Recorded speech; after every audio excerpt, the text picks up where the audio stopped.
Good morning. देखिए, genetics के chapter में आज हम लोग लास्ट टॉपिक डिस्कस करेंगे।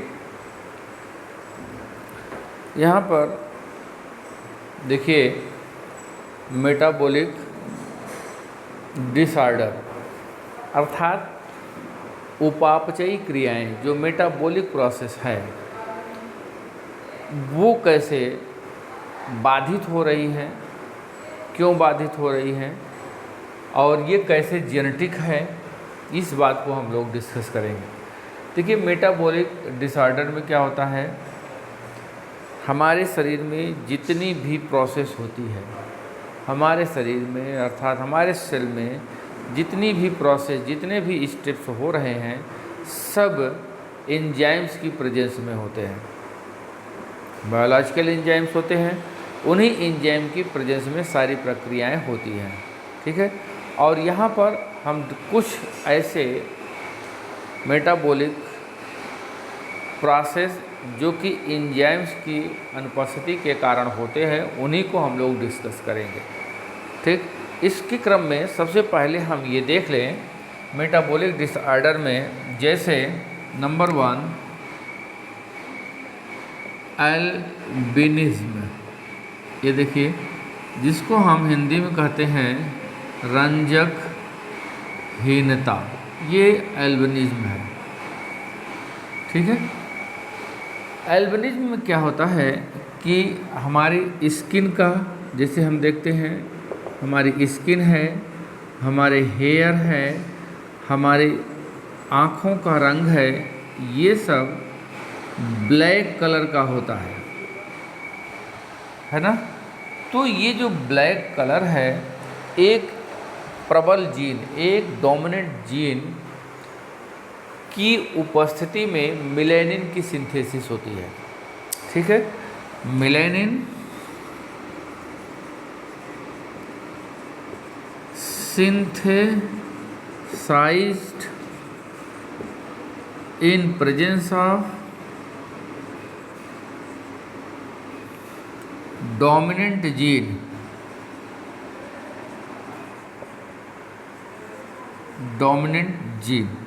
ठीक है। और इस मेलानिन का जो फॉर्मेशन होगा डोमिनेंट जीन की उपस्थिति में होगा, और ये जो डोमिनेंट जीन है, ये जीन बनाता है एक एंजाइम जिसको कहते हैं टायरोसिनेज। टायरोसिनेज एंजाइम की सिंथेसिस होती है इस डोमिनेंट जीन की प्रेजेंस में। तो जब ये डोमिनेंट जीन होगा, तब वहाँ से टायरोसिनेज एंजाइम बनेगा और फिर यहाँ पर मेलानिन की सिंथेसिस होगी। ये कैसे होता है, ये हम थोड़ा सा इसको शार्ट में देख लेते हैं।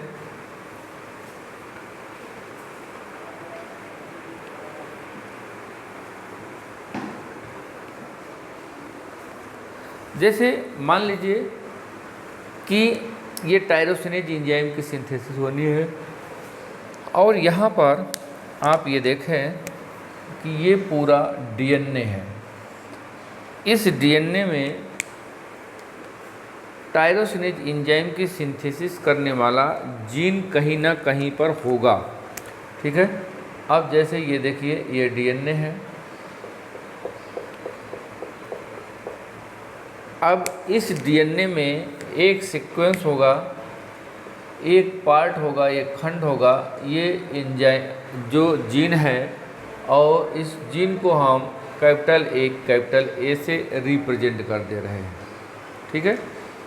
अब इस प्रबल जीन की उपस्थिति में, अब जीन का काम क्या होता है, यहाँ पर ट्रांसक्रिप्शन क्रिया होगी। जब ट्रांसक्रिप्शन क्रिया होगी तो आपको पता है कि मैसेंजर आरएनए का फॉर्मेशन होता है। तो मैसेंजर आरएनए का जब फॉर्मेशन हुआ, फिर इसके बाद यहाँ पर फिर ट्रांसलेशन क्रिया होती है। ठीक है। ट्रांसलेशन क्रिया के दौरान किसकी सिंथेसिस, प्रोटीन की सिंथेसिस होती है, और यही प्रोटीन फिर क्या बनाएगी, ये टायरोसिनेज एंजाइम का फॉर्मेशन कर देगा। और यही टायरोसिनेज एंजाइम अब क्या करेगा, किसकी सिंथेसिस करेगा, मेलानिन की सिंथेसिस करेगा। और इसकी उपस्थिति के कारण हमारे बालों का रंग, त्वचा का रंग, आँखों का रंग ये ब्लैक दिखाई देता है। ये इस तरह से ये चीज़ें होती हैं, ठीक है। तो ये बात हर जगह इसी तरह से होगी।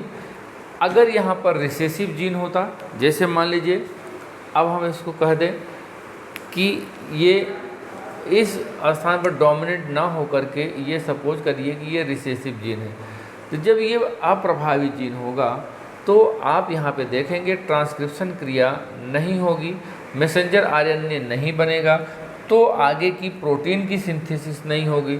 जब प्रोटीन नहीं बनेगा तो टायरोसिनेज नहीं बनेगा, और जब टायरोसिनेज नहीं बनेगा तो मेलेनिन की सिंथेसिस नहीं होगी, अर्थात वहाँ पर पिगमेंट नहीं बनेगा और बालों का रंग, त्वचा का रंग ये सब कैसा दिखाई देगा? वाइट दिखाई देगा, ठीक है। ये जो कि जन्म के समय से ही ऐसा होगा, तो इसी को हम कहते हैं एल्बिनिज्म। बात आपको क्लियर हो गई होगी। अब यहाँ पर देखें कि कैसे इस तरह से हो जाता है।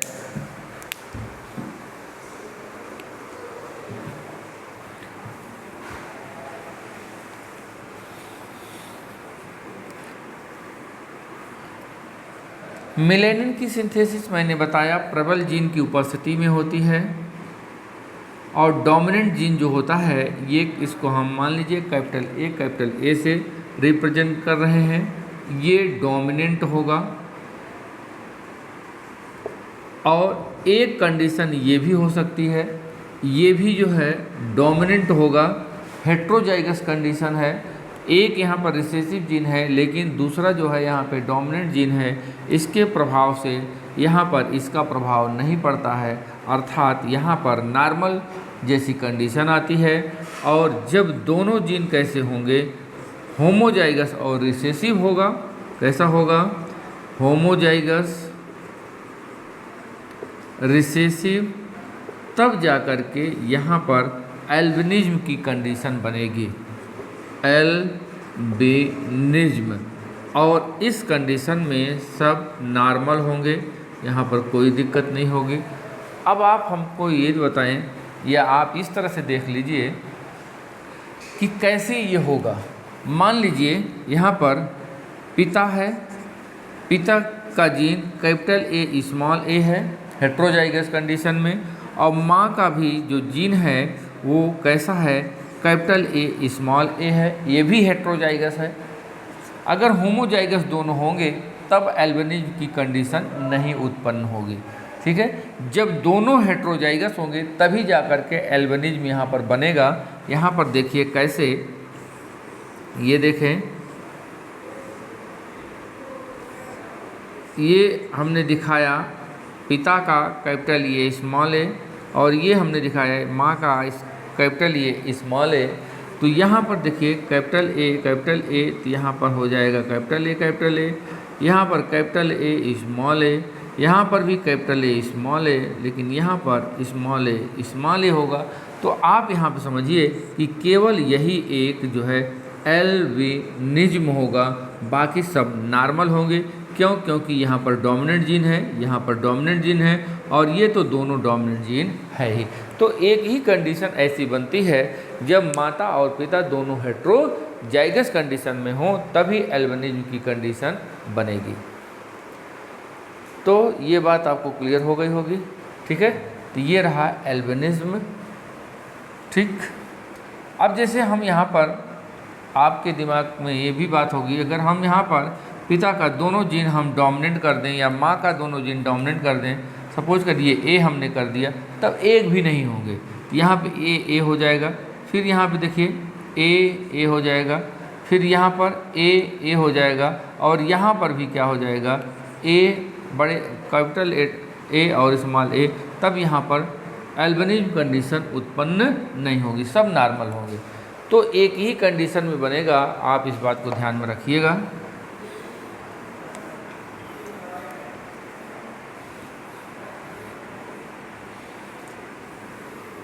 तो ये सब ऑटोसोमल रिसेसिव जीन्स के ऊपर पाए जाते हैं, ठीक है। ऑटोसोमल रिसेसिव जीन्स पर पाए जाते हैं, सब ऑटोसोमल डिजीज हैं ये।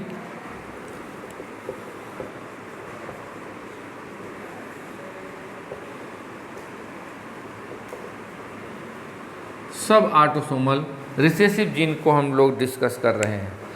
ठीक है, एल्बनीज के बाद हम देखें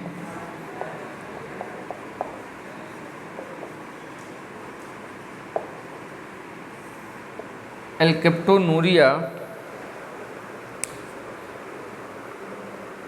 एल्केप्टोनूरिया में क्या होता है कि यहाँ पर देखिए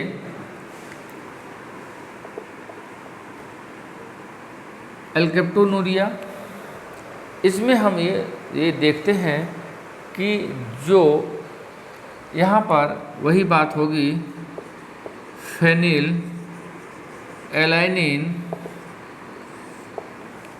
यहाँ पर एमिनो एसिड होगा। इस एमिनो एसिड का प्रबल जीन की उपस्थिति में विखंडन हो जाता है। प्रबल जीन की उपस्थिति में विखंडन हो जाता है। लेकिन जब रिसेसिव जीन होता है तो उस रिसेसिव जीन की उपस्थिति में यहाँ पर ये फेनिल एलानिन का कंप्लीट ऑक्सीडेशन नहीं होगा या कंप्लीट यहाँ पर विखंडन नहीं होता है, जिसके कारण यहाँ पर एक सबस्टेंस बनता है जिसको हम कहते हैं होमो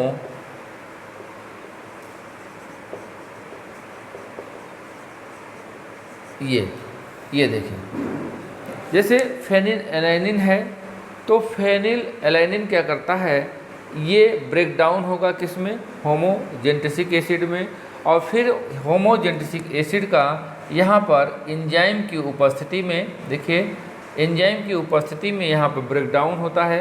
लेकिन ये जो एंजाइम है ये डोमिनेंट जीन की उपस्थिति में ही सिंथेसाइज होता है। ठीक है, डोमिनेंट जीन या हेट्रोजाइगस कंडीशन में ये बनेगा जो कि होमोजेंटेसिक एसिड को यहाँ पर तोड़ देता है। लेकिन जब ये इसके दोनों जीन रिसेसिव होंगे तो ये एंजाइम नहीं बनेगा, और जब ये एंजाइम नहीं बनेगा तो ऐसे व्यक्ति के ब्लड में होमोजेंटेसिक एसिड की मात्रा बढ़ती चली जाती है और यह यूरिन के माध्यम से शरीर से बाहर आता है। ऐसे में जो ये यूरिन होता है हवा के संपर्क में आता है तो ये ब्लैक कलर का हो जाता है।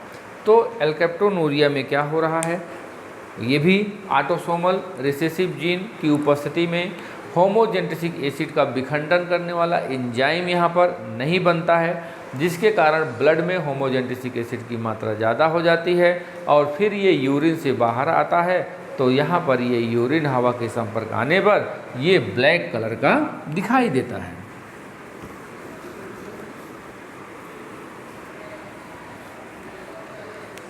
इसी तरह से हम ये देखें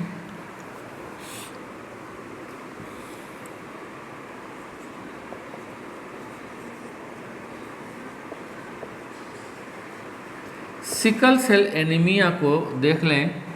सिकल सेल एनीमिया मतलब कि यहाँ पर जो ब्लड होता है, हीमोग्लोबिन होता है, वो हंसियाकार बन जाता है। हंसियाकार बन जाएगा, ये कर्व्ड हो जाता है और वह हीमोग्लोबिन या आरबीसी फिर ऑक्सीजन को ले जाने आने के कार्बन डाइऑक्सीजन के संवहन के लिए वो यूजलेस हो जाता है। इसी को कहा जाता है सिकल सेल एनीमिया। अब जरा देखिए इसमें क्या हो रहा है, जो हीमोग्लोबिन होता है हमारे आरबीसी में पाया जाता है। हीमोग्लोबिन ये टेट्रापेप्टाइड होता है, इसमें 2 अल्फा की चेन पाई जाती है और 2 बीटा की चेन पाई जाती है। ये देखें नॉर्मल कंडीशन में, यहाँ पे देखेंगे नॉर्मल कंडीशन में इस बात को हमें देखना है कि ये जो बीटा की श्रृंखला है, सपोज करिए ये बीटा ग्लोब्यूलिन है और इस बीटा की जो श्रृंखला पाई जाती है इसमें पहले नंबर पर पहला जो एमिनो एसिड होता है वो वैलिन होता है और छठवें पर जो एमिनो एसिड होता है वह ग्लूटामिक एसिड होता है या ग्लूटामेट होता है, आप कुछ भी कह दीजिए। ग्लूटामिक एसिड होता है, ये नॉर्मल कंडीशन में होती है। तो ऐसी स्थिति में जो आरबीसी होगा बिल्कुल इस तरह से होगा और नॉर्मल तरह से काम करेगा, ऑक्सीजन कार्बन डाइऑक्साइड का संवहन होगा। लेकिन जब रिसेसिव जीन होता है और इसकी जो सिंथेसिस होती है ये डोमिनेंट जीन की उपस्थिति में होगी। जब अप्रभावी जीन होता है तो अप्रभावी जीन की उपस्थिति में यहाँ पर अब देखिए म्यूटेशन हम कर दे रहे हैं। सपोज करिए ये म्यूटेशन हो गया, तो ऐसी स्थिति में अब क्या हुआ कि ये जो बीटा श्रृंखला है, ये बीटा जो चैन है, इसके पहले स्थान पर तो वैलिन रहेगा, लेकिन छठवां जो एमिनो एसिड होता है वो ग्लूटामिक एसिड के स्थान पर यहाँ पर वैलिन हो जाता है। और जब वैलिन हो जाएगा तो वैलिन और वैलिन ये दोनों आपस में यहाँ पर बॉन्ड के द्वारा जुड़ जाएंगे ये, और फिर इस प्रकार से हंसिया की तरह यहाँ पर स्ट्रक्चर बन जाती है और फिर यह आरबीसी बेकार हो जाता है, ये काम का नहीं होता है। ठीक है, तो ये म्यूटेशन किसके कारण हुआ कि ये रिसेसिव जीन की उपस्थिति में ऐसा हो गया है। और ये चीज़ें आप ये देखिए कि जैसे दक्षिण अफ्रीका वगैरह में जहाँ पर ये मलेरिया का जो आदिवासी वगैरह हैं वहाँ पर इनमें बहुत ज़्यादा देखा जाता है, और ये कंडीशन हो जाने पर ऐसे लोगों को मलेरिया नहीं होता है। याद रखिएगा, प्लाज्मोडियम का इन्फेक्शन इनमें नहीं पाया जाता है। इस प्रकार से ये आप देखेंगे ये एडॉप्टेशन में भी महत्वपूर्ण रोल प्ले कर रहा है। लेकिन 100% अगर एनीमिया की कंडीशन रहेगी तो वहाँ पर समस्या आ जाएगी। अब ये भी देखिए, प्रबल जीन की उपस्थिति में नॉर्मल हीमोग्लोबिन का फॉर्मेशन होता है, लेकिन जब रिसेसिव होगा तो वैलिन के स्थान पर जो छठवां एमिनो एसिड है ग्लूटामिक एसिड, उसके स्थान पर वैलिन आ जाता है और ये रिसेसिव जीन की उपस्थिति में होगा। सपोज करिए पिता का जीन ए है और यस है, यस का मतलब सिकल, और माँ का भी क्या है, ए है और यस है। अब देखिए हेट्रोजाइगस कंडीशन में या होमोजाइगस, हेट्रोजाइगस कंडीशन में सिकल सेल्ड नहीं होगा, पार्शियल होगा, लेकिन वो नॉर्मल जीवन अपना व्यतीत करेगा। सिकल सेल एनीमिया तभी होगा जब दोनों होमोजाइगस रिसेसिव हों। अब यहाँ पे देखिए, यहाँ पे हमने क्या किया, ये क्रॉस कराया, ए हो गया, यस हो गया, ए हो गया, यस हो गया। अब आप सोचिए ये क्या हो गया, ए नॉर्मल हो गया, ए यस पार्शियल, ए यस पार्शियल और यस, ये सिकल सेल्ड हो गया। ये देखिए ये कैसा होगा, पार्शियल होगा, ये भी पार्शियल होगा और ये टोटल सिकल्ड होंगे। अर्थात यहाँ पर ये हुआ कि अब ये सरवाइव नहीं कर सकेंगे और इनके ब्लड में कुछ ही ब्लड हैं जो कि हंसियाकार होते हैं, बाकी ये नॉर्मल जीवन व्यतीत करते हैं। लेकिन ये जो है नॉर्मल जीवन व्यतीत नहीं करेगा क्योंकि अब यहाँ पर ऑक्सीजन और कार्बन डाइऑक्साइड का संवहन नहीं हो पाएगा। ठीक है, तो ये रहा सिकल सेल एनीमिया के बारे में, ये चीज़ आप ध्यान में रखिएगा।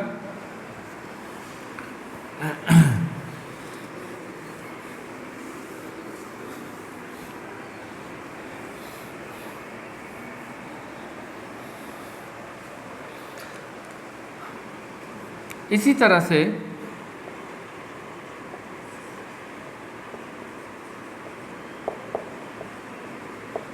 एक फेनिलकीटोनूरिया होता है। इस फेनिलकीटोनूरिया में आप ये देखें कि फेनिलएलैनिन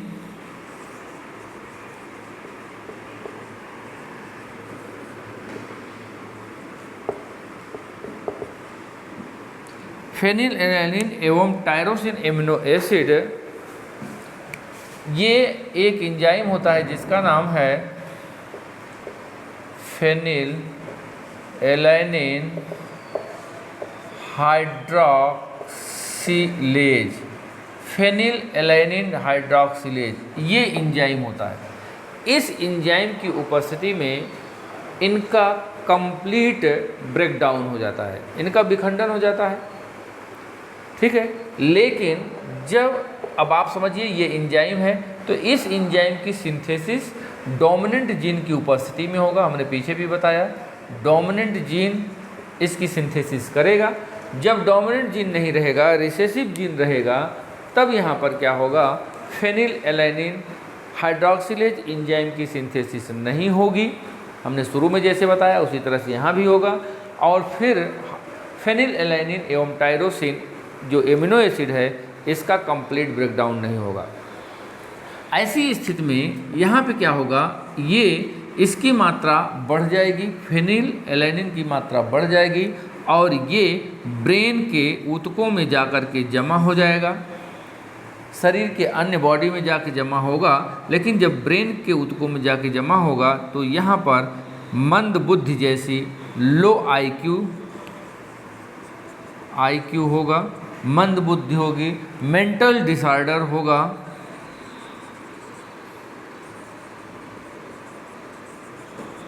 मेंटल डिसऑर्डर होगा। तो यहाँ पर अब आप समझ गए हैं, ये भी वही है, जब दोनों जीन क्या होंगे, रिसेसिव होंगे, तभी यह कंडीशन होगी। हेट्रोजाइगस और डोमिनेंट होमोजाइगस की कंडीशन में नहीं होगा, केवल रिसेसिव होमोजाइगस की कंडीशन में ये रोग होगा, ठीक है।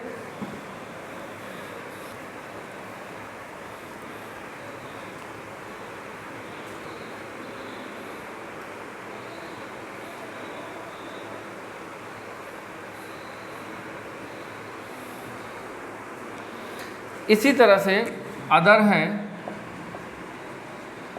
अदर का मतलब जैसे थैलेसीमिया,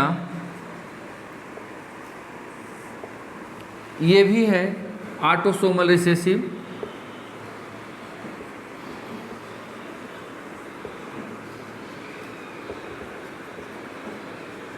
और इसके जो रिसेसिव जीन होते हैं 16वें गुणसूत्र पर पाए जाते हैं, ठीक है। इसमें क्या, थैलेसीमिया में क्या होगा, यहाँ पर आरबीसी की मात्रा कम हो जाएगी। क्यों कम हो जाएगी? क्योंकि यहाँ पर जो हीमोग्लोबिन है उसकी यहाँ पर फॉर्मेशन कम हो जाएगा, अर्थात ये क्वांटिटी में आरबीसी की मात्रा कम होगी।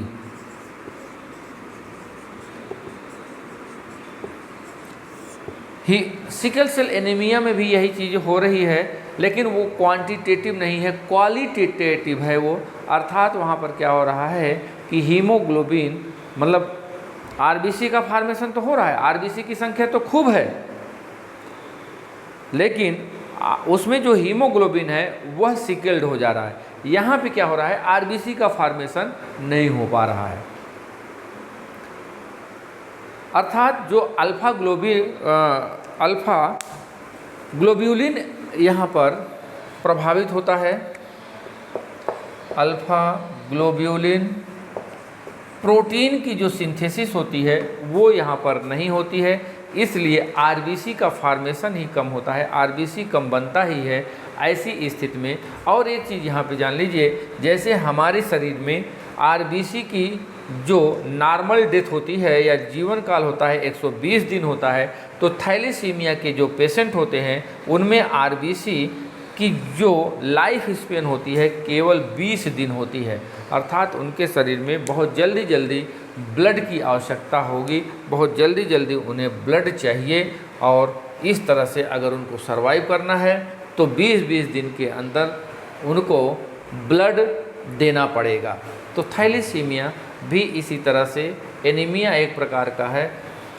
तो हम लोगों ने देखा कि ये कुछ मेटाबॉलिक डिसऑर्डर थे, इनको हम लोगों ने देखा जो कि ऑटोसोमल क्रोमोसोम पर पाए जाते हैं, और ये सभी हम लोगों ने जो देखा सब रिसेसिव टाइप के होते हैं, ये सब रिसेसिव हैं, ठीक है। इस तरह से यहाँ पर अब हम लोग जेनेटिक्स टॉपिक को समाप्त करेंगे, और आप लोग इसको बहुत अच्छे से तैयार कर लीजिए। अब इसमें से क्वेश्चन हम आपको कुछ देंगे, अब आपको उसको नोट करना होगा और उसके आंसर देने होंगे और इस तरह से आप इसकी प्रिपरेशन कायदे से कर डालें।